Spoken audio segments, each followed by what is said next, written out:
Toi à qui je dois tout, na yelio motema nangai. Yo bolingo yambo mwana nanga okomisanga molobi milimo Yesu. Milimo Yesu. 14h15. On va récupérer la lettre.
Excusez-moi, à moi pour mémoire et comme il faut ninga la moi mouké, nazan à moi bloc note nangai. Ok, il n'y a pas de souci.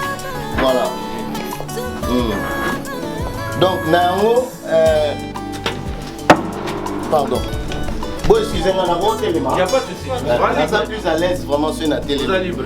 Donc nango toye na moi nandengo ndimi koyoka biso et puis ondimi ko zwa fondation ko toye nango masanga toye nango to bana opesa ngo toye na moi masanga toye na moi makasu nyonso wana et kokisa na ndenge ya fondation.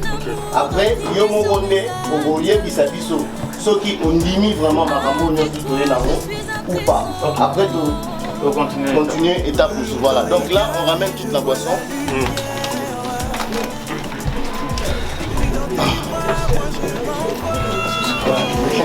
Mi na makasu ya mwana nasali boy. Merci beaucoup. Voilà. Oui, c'est. Je vais. Quand on la décision va me voir. Na manombre masama ona moni kuna. Ko tozana komonana, ngana ba komo kimbonana présentation après au kamalpan.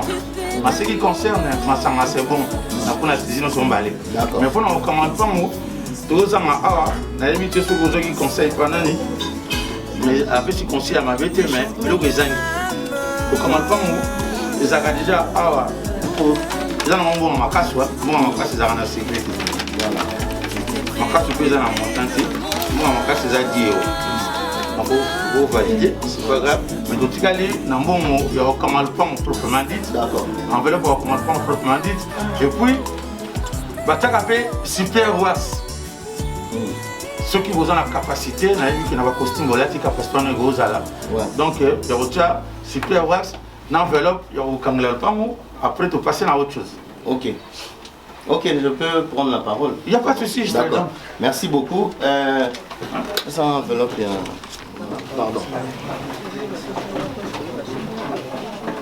Ah bon, les quatre.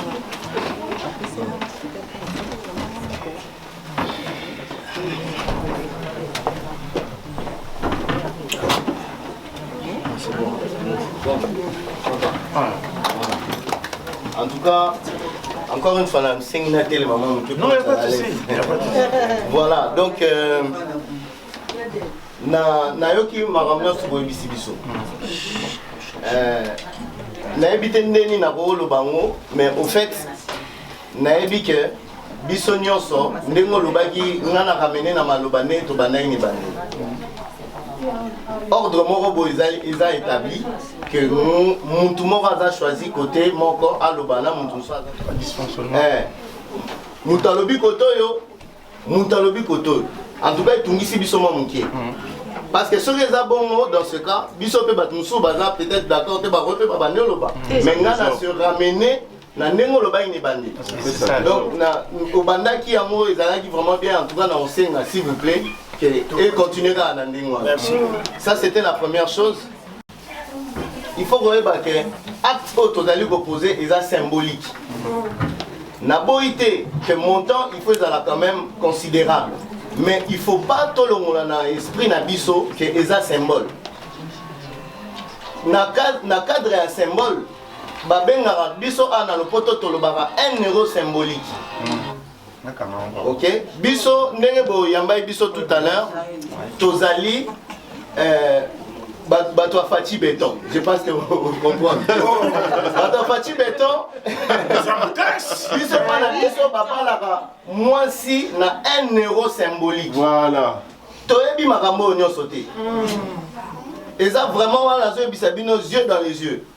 Mais tondimi parce que moi la mobali a memi biso bisika, moyen to le baisu sezate.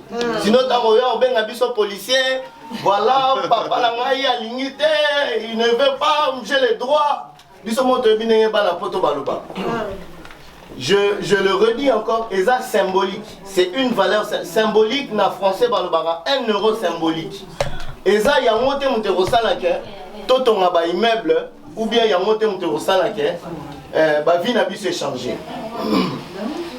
Mais malgré cela, nandimi que information haute aux qui mabé, ok, parce que et pas la bino et 5 là-bas muto yo tozaki na en contact to repesa comme on a été encore muto tozaki na contact muto a expliqué biso to ça la bon parce que ngana na sengaki to solo lana na kolo bandeni li kondi a famille ou bien responsable premier muto ya pesi biso toli a orienté biso mabé mais qu'à cela les tienne pardon nandimi erreur.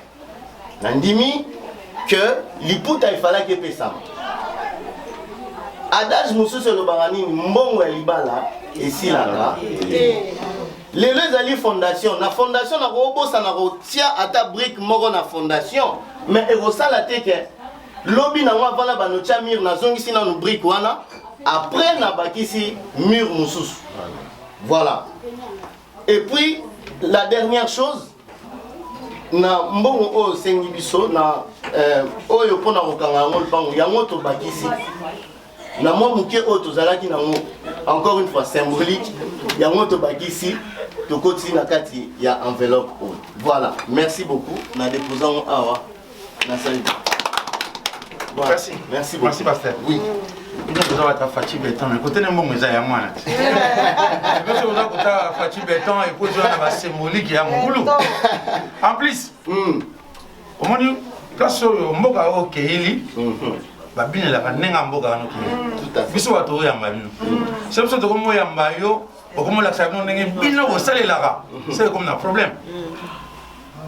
Quelque soit mon toit orienté qui bino orienté bino mabé. Mais ça que biso peut te compter na mabé orienté ça mon toit na. On le vit très très bien. Peut-être qu'il y a des dysfonctionnements, mais gobé tout est par rapport à vos conseils au bino vos acquis. Pour ce que vous avez nos conseils, c'est l'entraînement. C'est que ce que vous avez un match. Ce qui va être il faut reconnaître qu'entraîneur m'avait, deux joueurs au pas, aux autres défendre n'a bien. Mais le principe, faut que le principe. Pour moi, bateau va l'accent à vous, tu vas le remettre, va l'accent qui ont pour la représenter famille. C'est quand on représente famille, qu'on se le marque comme j'ai des mains, et bien si mon boulot. Même en tant qu'insisté au bien au pasteur, va mettre un wego. Et tu comme on m'a comme dans l'église. Au même ça, au même ça, au même ça m'a envoyé. Et on m'a dit la valeur, on a dit qu'on a fait la télé. Pour famille, j'ai quand même moi valeur na moi. Donc on m'a pas sous nasima, qu'on attend là. Après, nous va accélérer, nous devons juger. Pour moi, nous n'avons pas date de changer. Voilà. Il fallait que l'économie va ça. Donc ok, tout à l'heure. Après, tout le monde tout à l'heure. Salut. Merci. Quand tu as dit, non. Nati Suzanne. Ah, moi aussi. Ok. Ah, donc, Bisoto, ok, n'a Bisoto gagné le pan déjà. Non, on gagne le pan, on est insulté. Non, c'est pas un bon pan. Mais Kassit, il y a un lobby. Si on a lobby, tu as évolué. C'est-à-dire si on a aidé. Donc, le go au PSI, c'est bon. Ils ont validé. C'est qu'on continue l'étape sous étape Oyo, to système. C'est qu'on l'étape sous Hollande. Bon.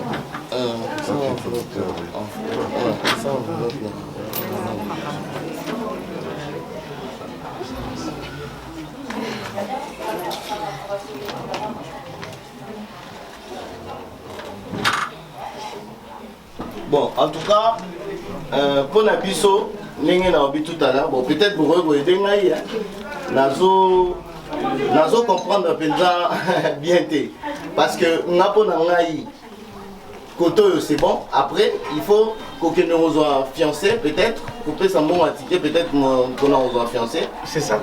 Ah, il y a un d'accord. Pour ça, déjà, pour moi, on a un répertoire. Si. On a joué et ça, le répertoire. Oui. Mais bon, ça, c'est pas grave. Comme tu sais, l'équipe déjà étape Wana. Et on a un peu de conseil. À la prochaine fois, vaut mieux. C'est aux gens à tout dans ta famille. Pour nous, tout ça, vous tenez que c'est compliqué. D'accord. Vous comprenez, quand ta famille, il y a moi aussi, il y a papa, moi, la fois passée, pour nous changer date à l'îlot. Pour faire la zagina kin. Vous comprenez, on a pris ça qui est une autorisation, on a bien maillot, pour tout ça date à l'îlot. Ceux qui avaient des questions à poser, au moins, comment il est là. On a bien quand même. Tu as compliqué, tu as quand même la loi qui est là. Tu as accompagnateur. Tu as accompagné Nesmi, la fiancée. Nesmi, tu as accompagné un tourné quand tu es là. Tu as mis tout les abisso. Mais quand tu as les abisso. Donc, comme tu as le banc, je suis prêt à reprendre. Et sur le front, le blanc, il était déjà là, il fallait quand même prendre. Je n'ai pas l'entrée de me vendre. Et comme si il y a un problème. Vous comprenez? Et moi, on essaye d'arranger avec sagesse et tout est les gars bien. Mais le conseil va payer mon temps. Le bon a l'accès, mais bon. Merci beaucoup, papa. Tu vas désigner prochainement Nakanisi. Tu vas peut-être un peu maté, mais. Non, attends, un peu maté. À ça, il va manquer. Quand c'est compliqué, pour mon après, comme non, tout ça, nous sommes retrouvés quand on va sonner. Voilà, donc, dans l'étape pour valider en tout cas. Merci beaucoup, vraiment. Merci de la compréhension, Nabino.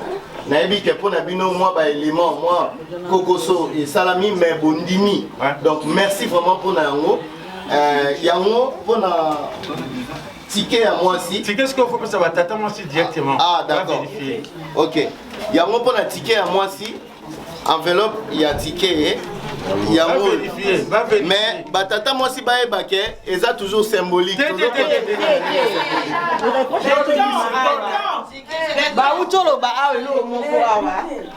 Boye place beaucoup il faut la nande tout babini le colonie na gauche na droite et en plus boba béton symbolique c'est là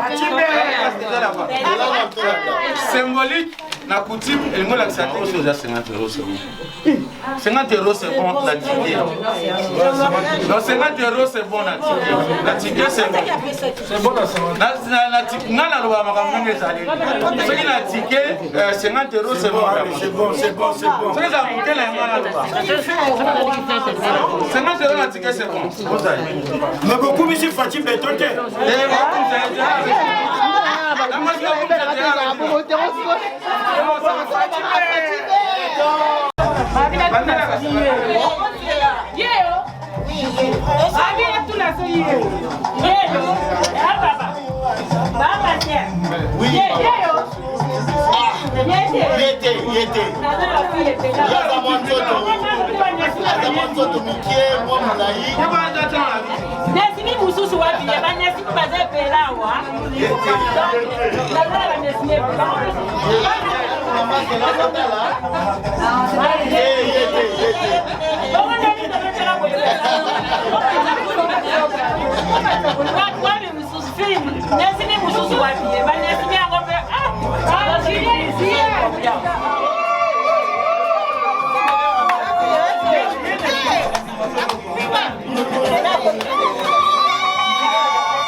Dado changer la place, il faut choisir.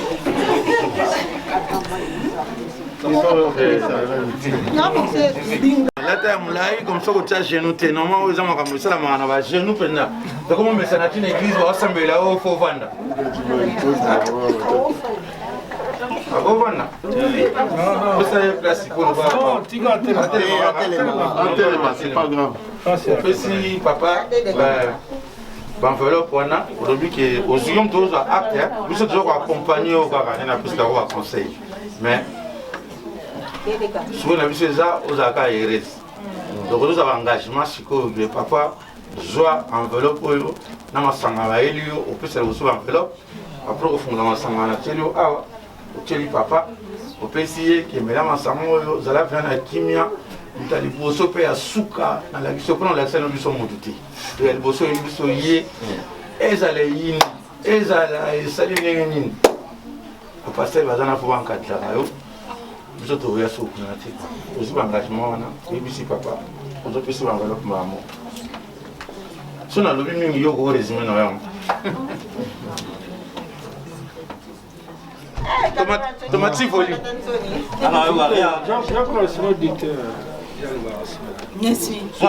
Nesmi.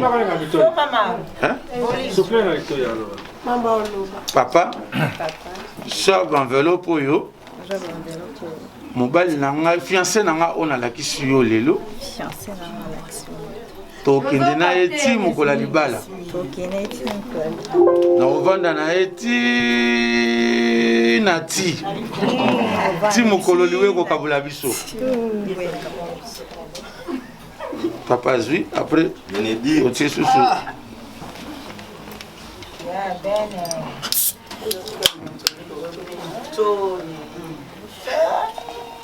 itinanga fo na lobisa ye Oh maman.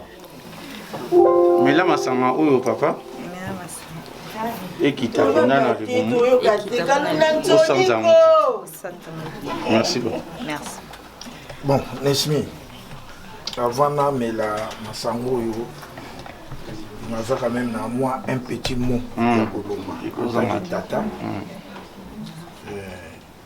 Nous avons ça qui peut circonstance que Naouti Kinshasa ça fait une semaine.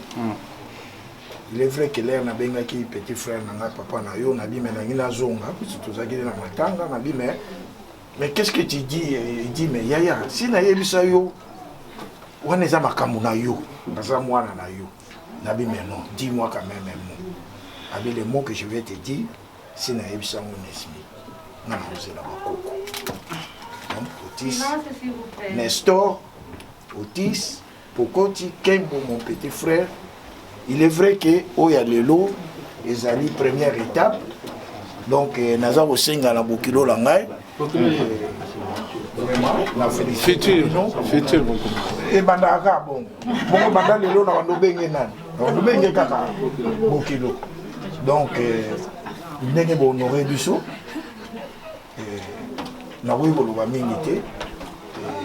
Le mot la plus jolie, maman, Nayo. Mimi, nga tata na Meli.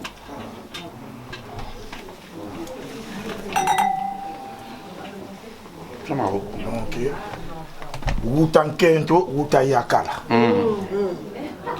Donc, abota bana basi, abota pe bana mibali. Donc, ma passe à paix na moi na moi mbali, tozo lié na ma passe directement. En guise de fiançailles, je te confie ma fille. Au monde, il y a sans cache.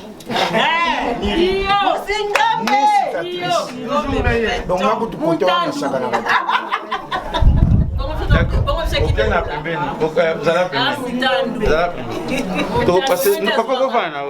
Merci. Fanta na wetika li yango, ozo continuer no kotsa yo. Merci beaucoup. Oza, et comme un ramsus. Ils ont dit, elle est là en train de me préparer. Les Français vont me tout le monde. Mais c'est quoi ça encore? Ils appellent, tu es là, non? Non. Nega, ils allaient là, il y a Respaler, il y a Moi, on a une place à ça. Si on honorer liste, on peut s'avenir dans la semaine où ils ont l'andassé. D'accord? Où ils ont dit, pour être dans le métro, tu sais qu'il y a un espace dans la fiancée. Hein? Vous avez un consentement que les fiancés ont consommé dans la famille, puis dans l'église. Bien sûr, lui, va représenter nous dans l'église. Nesmi, non, on met ici, on va le faire à Mélissie. Encore Nesmi à Dandré, on va ça vocal, hein? On va ça vocal. Ça vocal, on salue.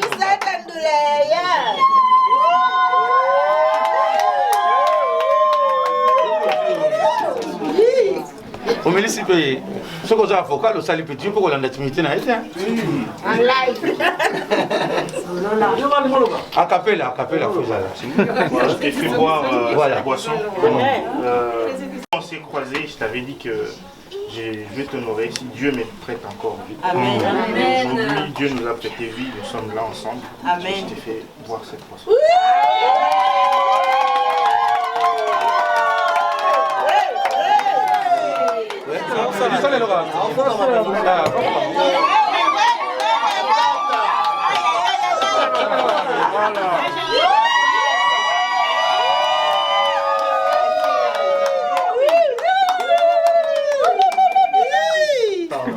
Nesmi, tu sais, quand on rencontre la bonne personne, on le sait.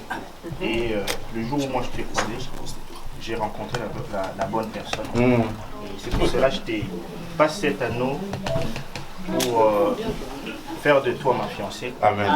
Et si Dieu nous prête vie, passer au mariage. Amen.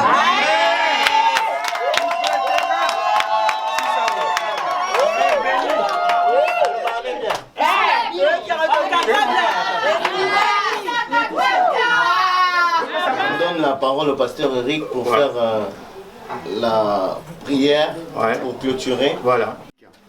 Quand nous voyons dans la parole de Dieu, Abraham, quand il a eu à cœur de pouvoir marier son fils Isaac, et il n'a pas voulu que son fils se marie dans le pays où il se trouvait, il a envoyé chercher une femme très très loin, en lui donnant des consignes bien précises.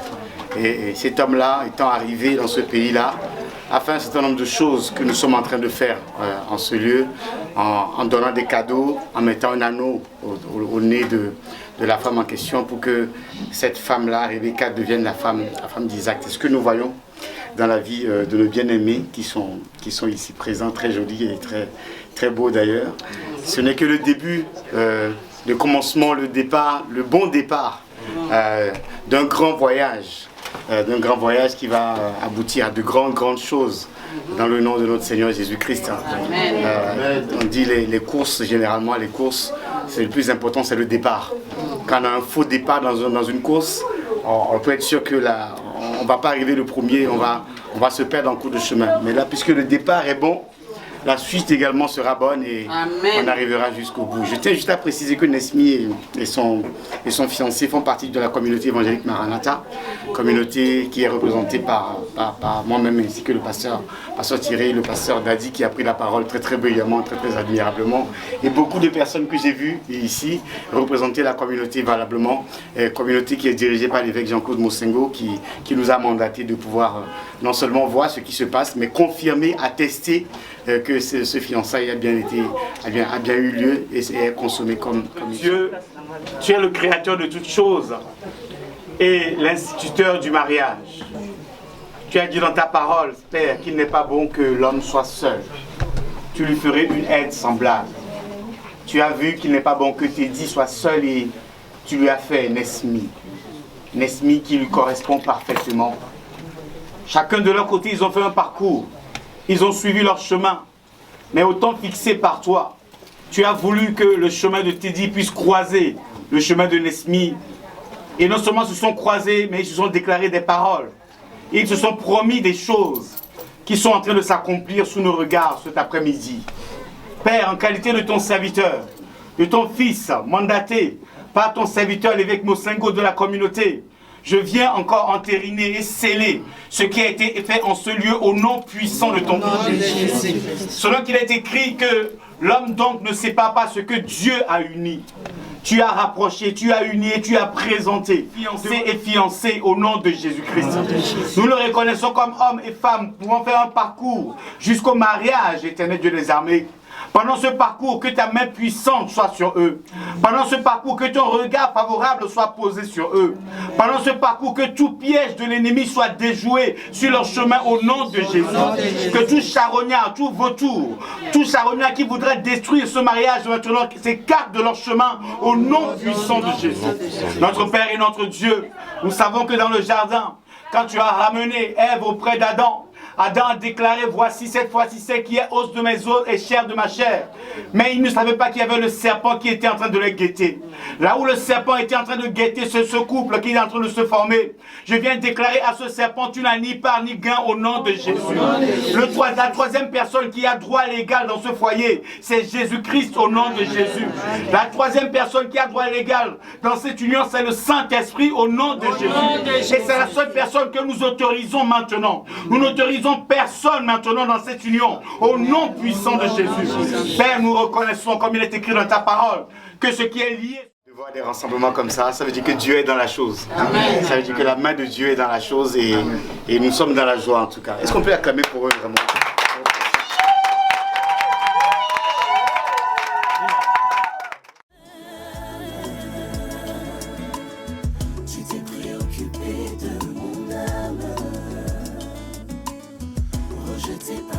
Relevé par mon Père, tu as tout oublié. Instant